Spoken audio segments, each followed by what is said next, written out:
پچھلے جمعے ایک بات شروع کی تھی مگر مختلف موضوعات درمیان میں آئے، تو آج ارادہ ہے اسی موضوع کو مکمل کروں گا۔ ہر آنے والا دن ہمارا، ہر آنے والی گھڑی ہمیں موت سے قریب کر رہی ہے۔ دنیا میں ہر چیز کو خریدا جا سکتا ہے پیسے کے ذریعے، دولت کے ذریعے، مگر گزرا ہوا وقت واپس نہیں لایا جا سکتا۔ یہ ایک ایسی حقیقت ہے جس کا دنیا میں کوئی بھی انکار نہیں کر سکتا۔ جب آپ کے پاس وقت کم ہو اور مقابلہ سخت ہو تو فضول چیزوں میں وقت ضائع کرنا سب سے بڑی حماقت اور بے وقوفی ہوتی ہے۔ یہ بات تو طے شدہ ہے، یقینی ہے، اس پر کافی میرے بیانات بھی ہو چکے ہیں۔ قرآن نے اس مسئلے کو بہت واضح بیان کیا کہ ہمیں اللہ نے کسی مقصد کے لیے دنیا میں بھیجا ہے، عیش و عشرت کے لیے، انٹرٹینمنٹ کے لیے، تفریح کے لیے، عیاشی کے لیے نہیں بھیجا۔ بہت سی چیزیں ایسی ہوتی ہیں کہ جب آپ تقوی والی زندگی اختیار کرتے ہیں تو وہ خود بخود سمجھ میں آنے لگتی ہیں، اور اگر آپ تقوی والی زندگی اختیار نہیں کریں گے تو ان کو دلائل کی دنیا میں سمجھانا بہت مشکل ہے۔ لوگ کہتے ہیں نا یہ موسیقی کیوں ناجائز ہے، گانے بجانے کیوں ناجائز ہیں۔ ہم منع کرتے ہیں کہ سارا دن ٹیلی ویژن کے سامنے بیٹھ کے کرکٹ کے میچ مت دیکھو۔ لوگ کہتے ہیں اس میں کیا خرابی ہے، گیند بلے سے کوئی کھیل رہا ہے تو کیا ہو گیا، ہم نے دیکھ لیا تو کیا ہو گیا۔ تاش کھیلنا کیوں حرام ہے؟ لوگ پوچھتے ہیں نا بھی تاش میں اگر ہم جوا نہیں لگا رہے تو کیوں ناجائز کہتے ہیں علماء تاش کھیلنے کو؟ بھئی ہم تو جوا بھی نہیں کھیل رہے اس میں۔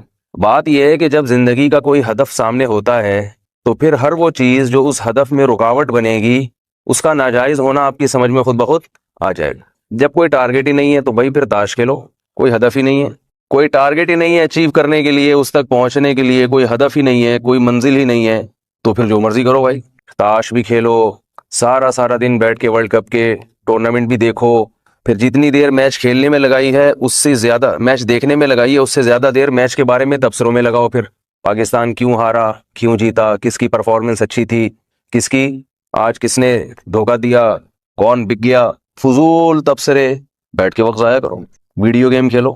ہم جب ٹوٹے پھوٹے دین پر آئے تو ابھی بھی پورے نہیں ہے، کوشش کر رہے ہیں کہ پورے دین پہ آ جائیں، لیکن کچھ جب لائف اسٹائل ہمارا ذرا چینج ہوا، ہم بھی اپنے زمانے کے بڑے کھلاڑی تھے، ایسے فارغ نہیں تھے ہم بھی جیسا آپ سمجھ رہے ہیں۔ ہماری بھی ایک ٹیم تھی، اس کا نام تھا فرینڈز کرکٹ کلب، بہت بڑی پھینکو ٹیم تھی وہ، لیکن بہرحال ٹیم تھی، تو ہم بھی جایا کرتے تھے اس میں، اوپنر کبھی چلے جاتے تھے، کبھی چھکے چوکے لگا دیا کرتے تھے، بالنگ بھی کرایا کرتے تھے ہم۔ نائٹ میچز ہوتے تھے ہمارے جس میں پھر وہ پوری رمضان کی راتیں کالی ہو جاتی تھیں، بیکار ہو جاتی تھیں، اس میں لڑکے وہ بھونپو لے کے بیٹھتے تھے، پاؤں کر رہے ہوتے تھے جب کوئی چھکا چوکا لگتا تھا۔ یہ سارے مزے ہم نے بھی میٹرک تک اڑائے ہیں، یہ سب مزے۔ اس کے بعد جب ہماری لائن چینج ہوئی تو ہمیں کسی نے بتایا نہیں کہ یہ غلط ہے، خود بخود ہمیں غلط لگنے لگا، بتایا نہیں کسی نے، کسی مفتی سے ہم نے فتویٰ نہیں لیا تھا کہ میچ میں اتنی دلچسپی لینا جائز ہے یا نہیں، کسی مفتی سے فتویٰ نہیں لیا ہم نے۔ کرکٹ کھیلنے کو ناجائز نہیں کہتا میں، کھیل لو گراؤنڈ میں تھوڑی دیر کے لیے، تھوڑا سا خوش ہو جاتا ہے آدمی، ذہنی تفریح بھی چاہیے، آدھا گھنٹہ کھیل لیا آپ نے، 1 گھنٹہ کھیل لیا۔ اور دوسری بات یہ کہ جب ٹائم کم ہے، مقابلہ سخت ہے، تو پھر وہ کھیل کھیلو جس میں ٹائم کم خرچ ہو اور آؤٹ پٹ اس کا زیادہ اچھا نکلے۔ تو پھر کرکٹ کیوں کھیلو بھائی؟ کیا خیال ہے؟ جب کھیل کا مقصد ذہنی تفریح ہے تو پھر وہ کام کرو جس میں ذہنی تفریح زیادہ ہے، ایکسرسائز زیادہ ہے اور ٹائم کم خرچ ہوتا ہے۔ تو کرکٹ کے بجائے فٹ بال میں زیادہ ہے، تھوڑی دیر میں آپ کو وہ کچھ حاصل ہو جائے گا جو کرکٹ میں 2 گھنٹے میں۔ کرکٹ میں دیکھنے میں زیادہ ٹائم لگتا ہے، کھیلنے میں اب دیکھو جو کرکٹ کھیلنے والے ہیں جس کی بیٹنگ نہیں ہے وہ تو بیٹھ کے صرف دیکھے گا نا، صرف منہ سے کھیلے گا وہ، ابے یہ کیسی بالنگ کرا رہا ہے، ابے یہ چھکے مار رہا ہے، ابے کیا کر رہا ہے، ادھر کیوں پھینک دی تو نے، ابے اس سے کتنی، یہ بیٹھ کے فضول باتیں پھینکتا رہے گا بیٹھ کے۔ اس سے کون سی ورزش ہو رہی ہے بھائی؟ کوئی پسینہ نکل رہا ہے؟ دماغ خام خواہ میں انتہائی فضول چیز میں اپنے دماغ کو کھپانے کے علاوہ کچھ بھی حاصل نہیں ہو رہا۔ پھر بھی یہ سمجھ میں آ رہا تو مر جاؤ گے تو آ جائے گا سمجھ میں، خبر میں جائیں گے نا سمجھ میں آئے گا، لیکن پھر سمجھ میں آنے کا فائدہ نہیں ہوگا۔ نبی صلی اللہ علیہ وسلم نے جن کھیلوں کی تعریف کی ہے وہ بہت اچھے ہیں صحت کے لیے۔ آپ نے تیر اندازی کی تعریف کی ہے، اس سے نشانہ درست ہوتا ہے انسان کا، میدان جہاد میں کام آتا ہے۔ آپ نے گھڑ سواری کی ترغیب دی ہے، ارمو ورکبو، ارکبو سے مراد موٹر سائیکل پہ سوار ہونا نہیں، یہ گھوڑے پہ سوار ہونا۔ گھوڑ سواری سے صحت ٹائٹ ہو جاتی ہے آدمی کی، بہادری پیدا ہوتی ہے۔ گھوڑے پہ بیٹھنا بچوں کا کام نہیں ہے۔ اقبال نے کہا نا، گرتے ہیں شہ سوار ہی میدان جنگ میں، وہ طفل کیا گرے جو گھٹنوں کے بل چلے۔ طفل بچے کو کہتے ہیں جو گھٹنوں کے بل چلتا ہے بچہ، وہ کیا گرے گا؟ گرتا کون ہے؟ گھوڑے پر سوار جو چوٹ لگتی ہے۔ گھڑ سواری ہے، تیراکی ہے، سوئمنگ اور اس طرح کے جو کھیل ہیں، فٹ بال بھی ٹھیک ہے، تھوڑی دیر میں آدمی ہل جاتا ہے۔ کرکٹ کیا ہے؟ کھڑا ہوا ہے۔ آپ کہہ سکتے ہیں کہ جب فیلڈنگ ہوتی ہے تو اس وقت تو ایکسرسائز ہوتی ہے، فیلڈنگ میں ایکسرسائز اسی کی ہوگی جس کی طرف گیند آ رہی ہے، وہ تھوڑی دیر بھاگے گا، کیچ چھوڑی ہے تو گالیاں سنے گا، بد دعائیں لے گا قوم کی، تو یہی ہوگا. اور کیا ہو گیا, تھوڑی دیر بھاگ گیا تو باقی تو کھڑا ہوا ہوگا بیوقوفوں کی طرح, انتظار کرتا رہے گا کب آئے گی میرے پاس گیند. اور دیکھنے والے وہ اور اس سے زیادہ ٹائم ویسٹ کریں گے. ہم یہ نہیں دیکھتے کہ کس چیز میں فائدہ ہے, کس چیز میں نقصان ہے. ہمارا لائف اسٹائل یہ ہے کہ کس چیز میں مزہ ہے, کس چیز میں مزہ نہیں. تو میں آپ سے کہتا ہوں کہ اگر مزے کو دیکھ کے چلنا ہے تو پھر چھٹا لگاؤ بھائی. کہ انسان جسے اللہ نے جنت یا جہنم کے لیے پیدا کیا, تو یہ دنیا اس کے لیے آزمائش کی جگہ ہے. جو صحیح راستے پہ چلے گا ہمیشہ کے لیے کامیاب, جو غلط راستے پہ چلے گا وہ ناکام. صحیح راستے پہ چلنے میں کون کون سی چیزیں رکاوٹ بنتی ہیں؟ دیکھیں, آزمائش اسی کو کہتے ہیں کہ کچھ رکاوٹیں ہوں اور آپ ان کو عبور کر کے منزل تک پہنچیں. سیدھے راستے پہ چلنے میں اگر رکاوٹیں ہی نہ ہوتی تو سیدھے راستے پہ چلنا پھر یہ امتحان نہ ہوتا, پھر آزمائش نہ ہوتی. تو 3 بڑی رکاوٹیں ہیں جو انسان کو صحیح ٹریک پہ چلنے سے روکتی ہیں, جن میں ایک رکاوٹ میں نے عرض کیا تھا شیطان ہے. تمام آسمانی کتابیں, تورات, انجیل, قرآن, تمام آسمانی مذاہب اس بات پر متفق ہیں کہ اللہ نے ایک مخلوق پیدا کی, جن, جسے جن کہا جاتا ہے. اسی میں سے ایک نسل ہے جسے شیطان کہا جاتا ہے, جس کا اصل نام ابلیس تھا. وہ شیطان اپنے شتونگڑوں کے ساتھ, اپنی نسل کے ساتھ مسلسل اس کوشش میں لگا ہوا ہے کہ انسان کو سیدھے راستے پہ چلنے سے روک دے.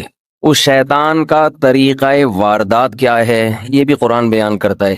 وہ دل میں کیسے برائی کی طرف آپ کو لے کے جاتا ہے, قرآن نے اس مضمون کو کئی جگہ بیان کیا ہے.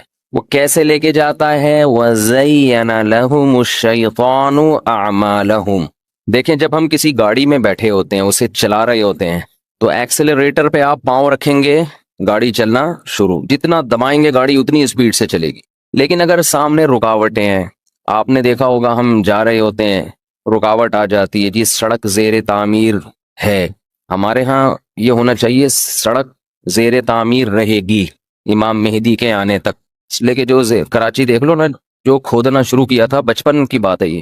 اب ہمارے بچے بڑے ہوتے جا رہے ہیں, اب بھی وہ کھود ہی رہی ہیں سڑکیں. یہ سڑک جیسے ہی کھودتی ہے, نئی سڑک بنی ہے تو واٹر بورڈ والے آ کے کھود دیں گے کہ نئی لائنیں ڈل رہی ہیں. وہی لائنیں پہلے ڈال دیتے, سڑک بعد میں بنا دیتے. اور میں اکثر ایک بات بتاتا ہوں نا, گورنمنٹ کے کام کیسے ہوتے ہیں.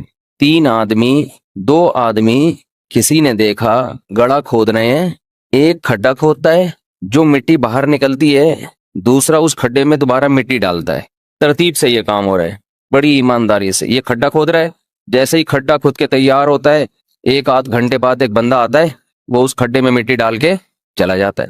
ابھی کوئی باہر سے آیا ہوا انگریز تھا, انگریز کو تحقیق کا شوق تو بہت ہوتا ہے نا.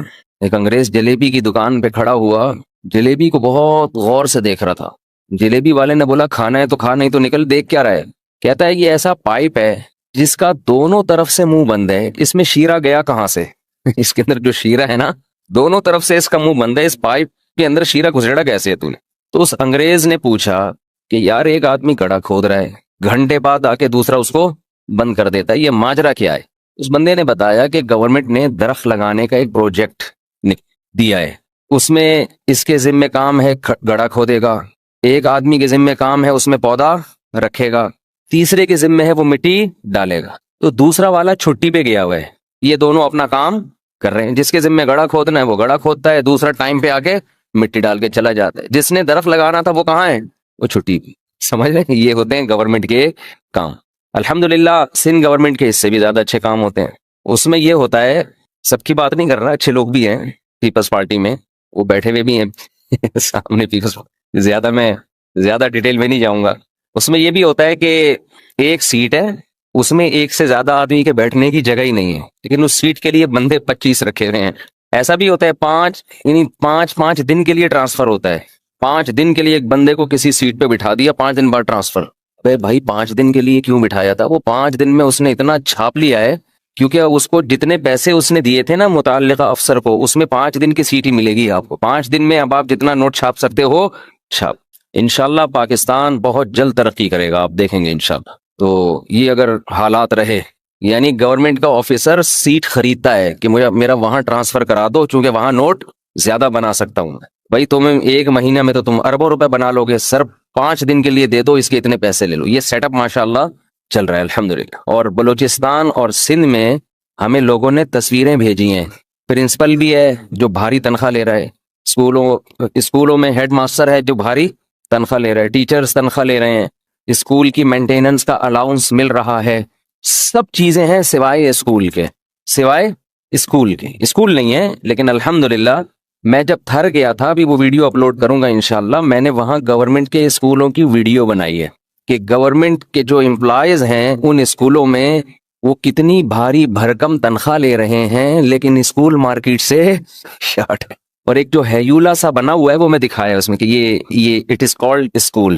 تو 2-3 گدھے گھوم رہے تھے، ہم نے کہا انہی کو کرسی پہ لا کے بٹھا دو، کچھ تو ماحول بنے نا اسکول کا.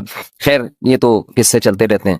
تو میں یہ عرض کر رہا تھا کہ شیطان کا طریقہ واردات کیا ہوتا ہے. قرآن کہتا ہے وَزَيَّنَ لَهُمُ الشَّيْطَانُ أَعْمَالَهُمْ، شیطان آپ کے عمل کو آپ کی نظر میں مزین کر دیتا ہے. ہمارا ضمیر ہمیں کہتا ہے کہ یہ اچھا ہے یہ کر لو، یہ برا ہے یہ مت کرو. انسان بیسیکلی فطری طور پر اچھا پیدا ہوا ہے. حدیث میں آتا ہے کل مولود یولد علی الفطرہ، ہر بچہ نیچر پہ پیدا ہوتا ہے، فطرت پہ، اسلام پہ، اچھائی کے جذبے کے ساتھ پیدا ہوتا ہے. فَأَبَوَاهُ يُهَوِّدَانِهِ أَوْ يُنَصِّرَانِهِ، اس کے باپ دادا اسے خراب کر دیتے ہیں، ماحول خراب کر دیتا ہے. تو اللہ نے بائی نیچر ہمیں اچھا بنایا ہے، کیونکہ ہم آدم علیہ السلام کی اولاد میں، اور آدم پیغمبر تھے، اور پیغمبروں کو گناہوں سے نفرت ہوتی ہے. اگر غلطی ہو جائے تو جب تک وہ منا نہیں لیتے اس وقت تک ان کو سکون نہیں ملتا. تو شیطان کیا کر رہا ہے، اس برے عمل کو جس کی طرف آپ کا ضمیر ملامت کر رہا ہے یہ مت کرو، شیطان اس پہ لیبل لگا دے گا اس میں کوئی برائی بولو نہیں ہے.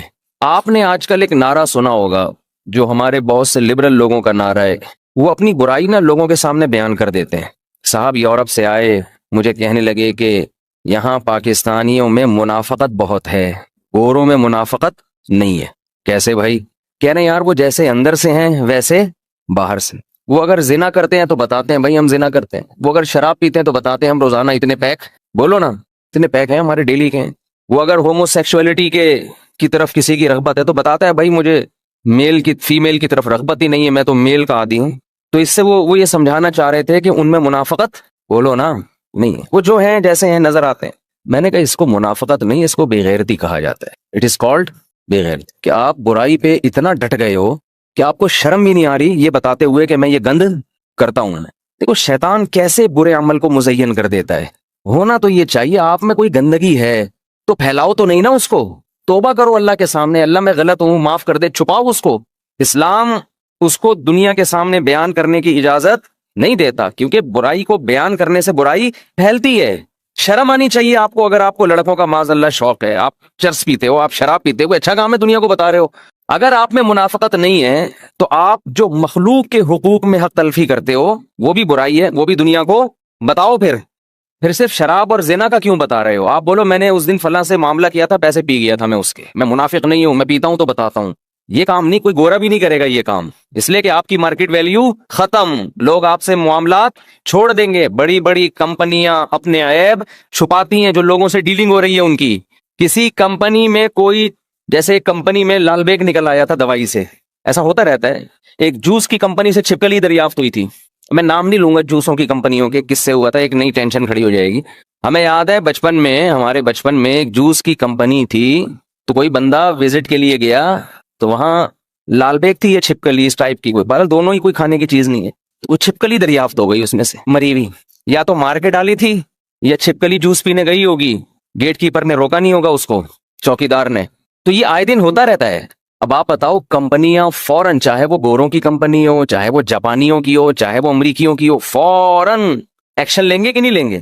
ایکشن دو طرح کے، ایک تو اس کا بھی ایکشن کہ آئندہ یہ نہ ہو، دوسرا یہ خبر پبلک میں وائرل نہ ہو. ان کو پتا ہے سارا بزنس بیٹھ جائے گا بھائی، دھمکیاں دینے پہ آ جائیں گے کہ یہ ویڈیو کس نے، لال بیگ کی ویڈیو کس نے بنا کے ڈالی ہے، پیسے دینا شروع کریں، یار 1 کروڑ لے لو اس ویڈیو کو وائرل ہونے سے روک دو. یہ بھی تو منافقت ہے.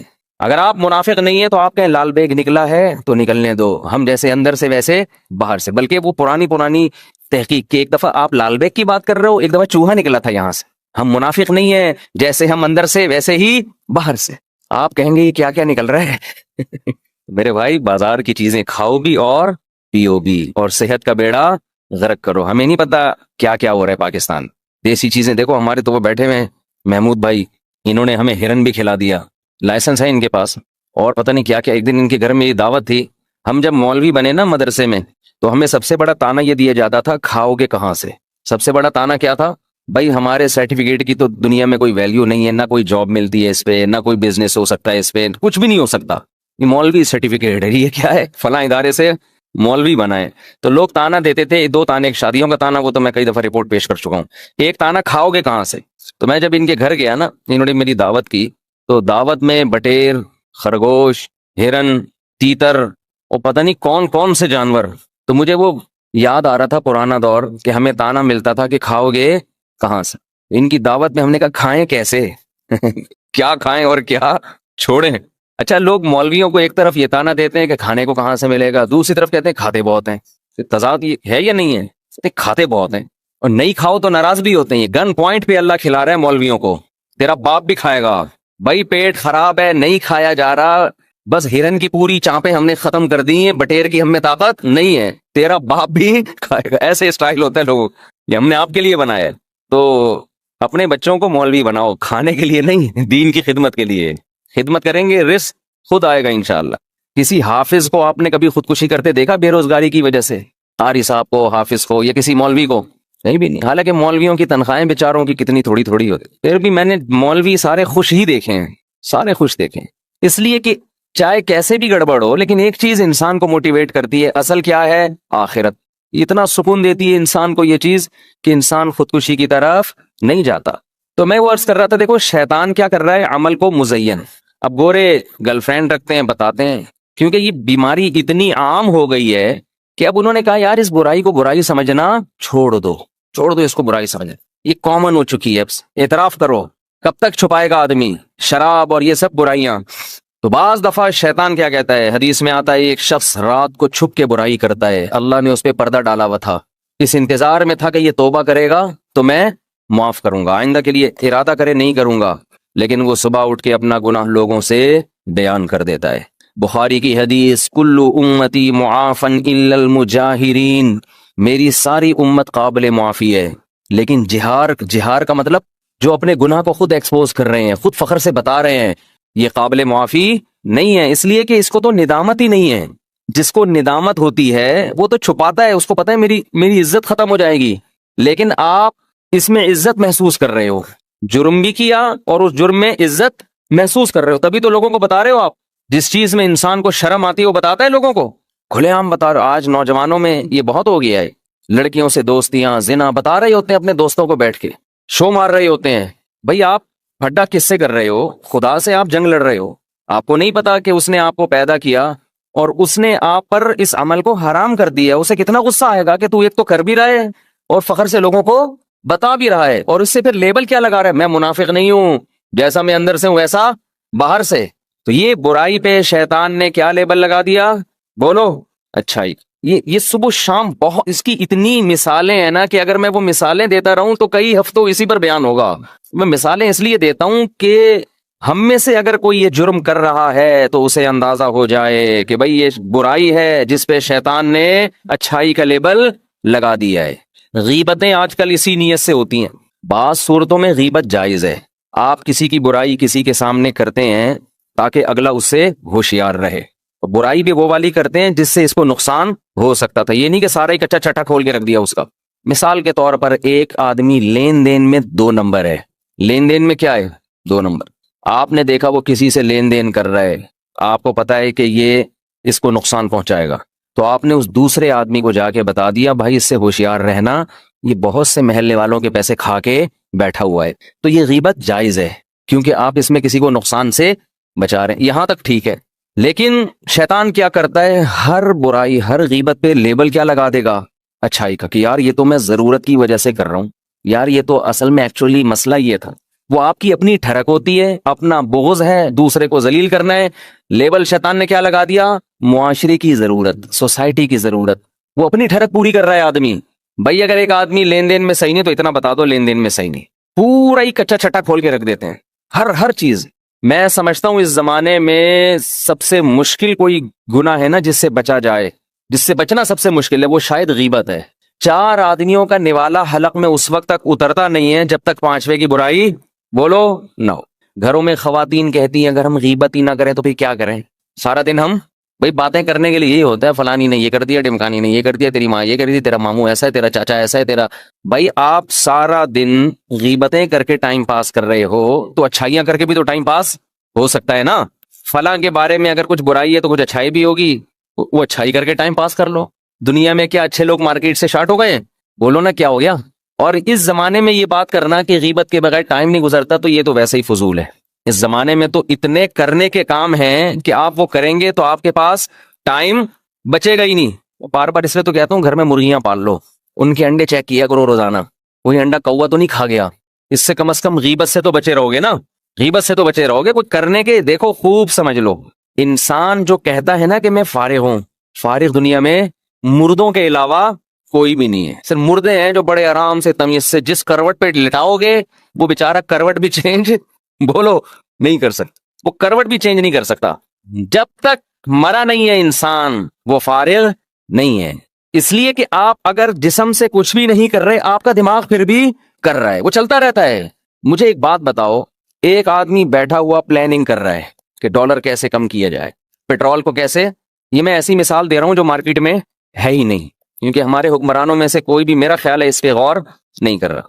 کوئی اور مثال لے لیتے ہیں، آپ بیٹھے ہوئے پلاننگ کر رہے ہو، دماغ لڑایا ہوا ہے آپ نے، کچھ بھی پلاننگ کر رہے ہو، اپنے فیوچر کی پلاننگ کر رہے ہو، یار میں پیسے کیسے کماؤں، یار میری بائک ہے اور پیٹرول 200 تک پہنچ رہا ہے، میں کیا کروں، میں کیا سلنڈر لگوا لوں اس میں، شمسی توانائی سے چلاؤں یا بائک بیچ کے کباڑ والے کو دے دوں، کیا کروں؟ یہ لوگ سوچ رہے ہیں بہت سے۔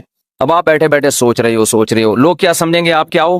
فارغ ہونا یہ سمجھیں گے، لیکن آپ فارغ بہت مصروف ہو گیا۔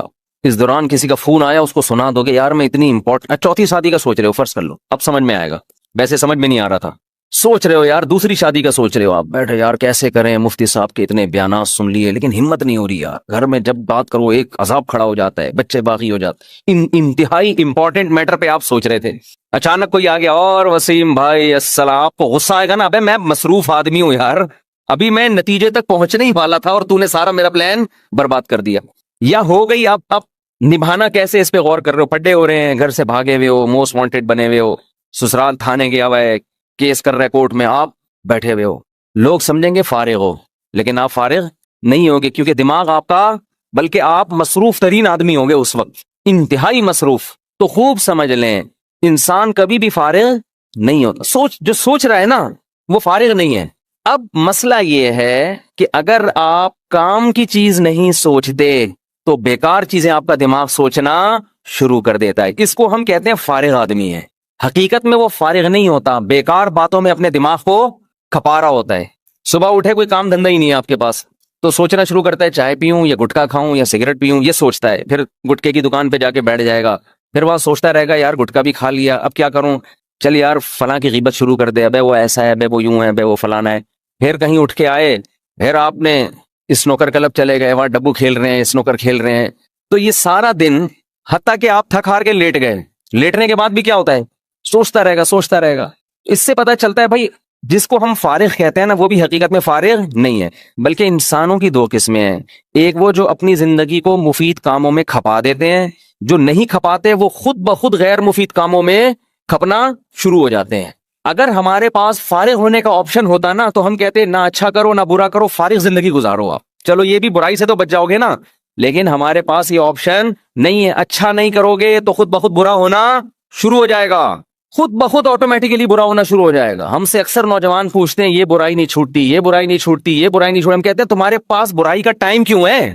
آپ اگر بیٹھے بیٹھے بولو گے میں یہ برائی چھوڑ دوں، میں یہ برائی چھوڑ دوں، میں یہ برائی چھوڑ دوں، نہیں چھوٹے گی کبھی بھی۔ آپ اپنے آپ کو مصروف کر لو اچھے کام میں، بھائی جب اچھے کام میں مشغول ہو جاؤ گے تو آٹومیٹکلی وہ چھوٹ جائے گی آپ سے۔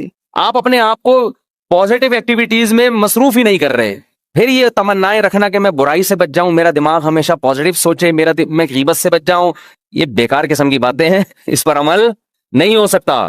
کسی نے کتنا خوبصورت جملہ کہا ہے، جس کی اپنی کوئی پلاننگ نہیں ہوتی وہ کسی دوسرے کی پلاننگ کا حصہ بن جاتا ہے۔